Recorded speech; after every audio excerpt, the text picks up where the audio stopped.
Hello everyone, I am Dr. Kavita, your dental surgeon and owner of the Kavita Dental Care.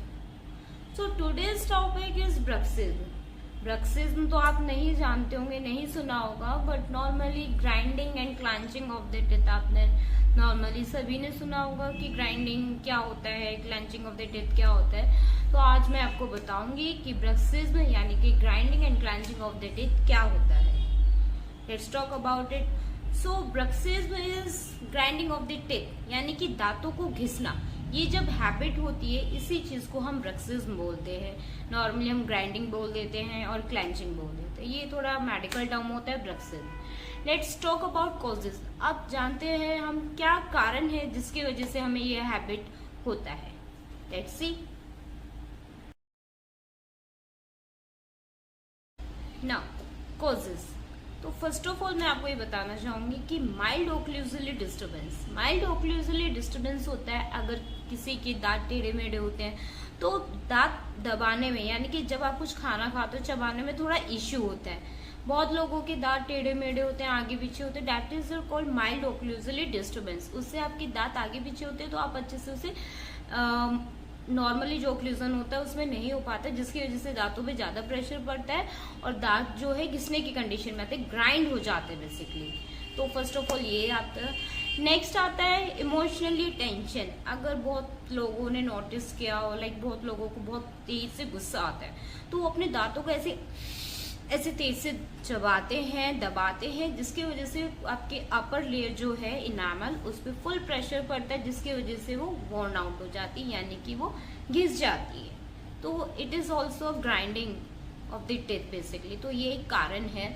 Next आपका जो तंबाकू खाते हैं उसकी वजह से भी काफी इफेक्ट पड़ता है, दांत जो है आपके घिस जाते हैं। बहुत लोगों की हैबिट होती है पेंसिल को काटना दांत से या फिर टूथपिक, उसकी वजह से इनामल लेयर जो है रिड्यूस हो जाता है और ये धीरे धीरे फिर वो ग्राइंडिंग स्टेज पे आ जाती है और आपका दांत जो है घिस जाता है। तो ये आपकी कॉजेज है जिसकी वजह से जो है आपका ग्राइंडिंग होता है बेसिकली टीथ का। अब जानते हैं क्या इसके क्लिनिकल फीचर्स क्या होते हैं, सिम्टम्स क्या है जिससे आप पहचान सकते हो कि हमें ग्राइंडिंग ऑफ द टीथ हुआ है या नहीं। Let's see.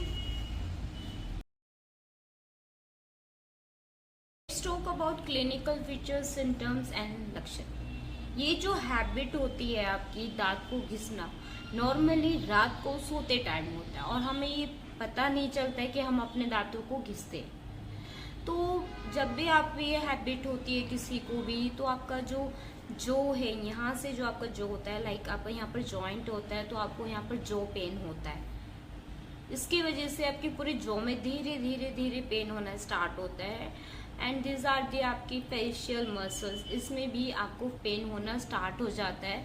लेकिन जब भी आपकी ये हैबिट कंटिन्यू रहती है, लॉन्ग टर्म से रहती है, तो आपकी जो फेशियल मसल्स है वो एनलार्ज हो जाती है, जिसकी वजह से आपका जो अपीयरेंस जो है स्क्वायर शेप दिखता है। स्क्वायर जो अपीयरेंस होता है चकोर शेप की तरह आपका जो का साइज हो जाता है। नेक्स्ट इज आपका जैसे जैसे ये हैबिट बढ़ता है तो जो आपकी इनामल लेयर है टीथ की वो वॉर्न आउट हो जाती है, रिमूव हो जाती है, जिसकी वजह से जो बैक्टीरिया है वो इजीली पेनिट्रेट कर देते हैं, अंदर चले जाते हैं soft part of the teeth, जिसकी वजह से कैविटी बनने के बहुत ही जल्दी चांसेस होते हैं, फिर आपको पेन इश्यू होता है। Next is sensation. जिन पेशेंट्स में, जिन लोगों में ये हैबिट होती है ग्राइंडिंग की, उन लोगों को बहुत एक्सेस में सेंसेशन की कंप्लेन होती है। तो ये जो सिम्टम्स हैं आपके क्लिनिकल फीचर से, इससे हम पता लगा सकते हैं कि आपको ब्रक्सिज्म का इश्यू है। अब चलते हैं इसका मैनेजमेंट, हम इसे कैसे प्रिवेंट कर सकते हैं और इसके क्या ट्रीटमेंट होते हैं। Let's see. Now come to the management of the bruxism. इसका ट्रीटमेंट क्या होगा, हम इसे कैसे प्रिवेंट कर सकते हैं। तो अगर आपको ये हैबिट होती है, फर्स्ट ऑफ ऑल तो मैं आपको यही एडवाइस करूंगी कि एवरी 6 मंथ आपको डेंटल चेकअप के लिए जाना चाहिए, सो डैट डॉक्टर, अगर आपको ड्यूरिंग एग्जामिनेशन हमें नोटिस होता है कि आपको ग्राइंडिंग हैबिट है, तो we will advice you first treatment that is your splints, so that वो एक्सेस में प्रोसीड ना करे। स्प्लिंट्स आर एक mouth guard, night guard, white plates and removable appliances होते हैं जो हम आपको प्रोवाइड करते हैं अगर एक्सटेंड नहीं करा है तो। अगर एक्सटेंड कर गया तो फिर फर्दर ट्रीटमेंट होता है like RCT, then crown and bridges.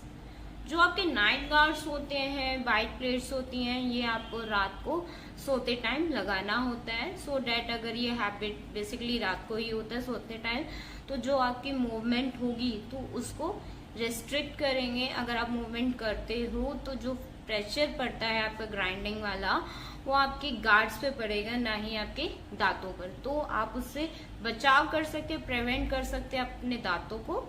तो these are the simple tips for the treatments and prevention of your grinding of the teeth clenching habit and bruxism.